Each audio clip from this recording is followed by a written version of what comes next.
It's something that was asked a lot in the first experiments, and something that we toyed around with Hamlet too. I mean, there are two things. One is the physical, and one is the sound. You know, if everybody is sounding the same, if everybody's using the same accent, how can you tell king from commoner? Well, the king wears a crown, and everybody falls to their knees when he walks in. Kingship is bestowed upon. You act, in other words. The physicality that you saw, and you saw better than everybody else. My old hunch comes in and that kind of thing, you know, sort of not ramrod straight. It's an interesting thing that we've noticed happens throughout. Whoever acts Shakespeare in OP, male or female, their voices tend to drop a little bit.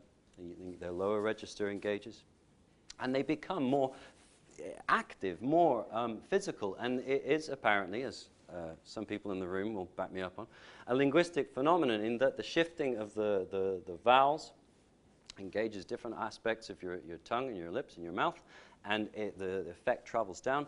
The cool thing about that is, well, what is it? The fact that if there is no restriction here, then there is more solid flow from here to here. I mentioned earlier my mongrel accent.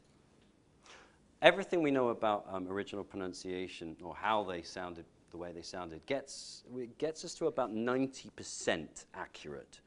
And there's this gaping hole of a 10%, which is frustrating in some respects, but it's, you know, 90% isn't bad. What's been interesting as I travel around the world and as I explore original pronunciation with different people in different natural accents, is that their OP, like Aslam has learned original pronunciation, and Aslam is much more of a mongrel than I am. He's from all over the place. But the great thing is that rather than us all learn received pronunciation and our accents flatten out and we sound all kind of homogeneous and uniform, the great thing is that your OP would be different from your OP, would be different from yours, would be different from yours, because you've all would learn the 90% and then fill that last 10% with your cultural background and your life background and your cultural life experiences and so on and so forth. And so all of a sudden we're starting to talk about speaking Shakespeare in a very personal way because of the physical engagement, because of that sort of accent of the home. You listen, you speak more with the heart. The audience, as you've all said, you all heard different accents in the original pronunciation. I bet a lot of you heard the accent that is closest to your home. It's an interesting, fascinating, the ramifications it has both on the body and the ear.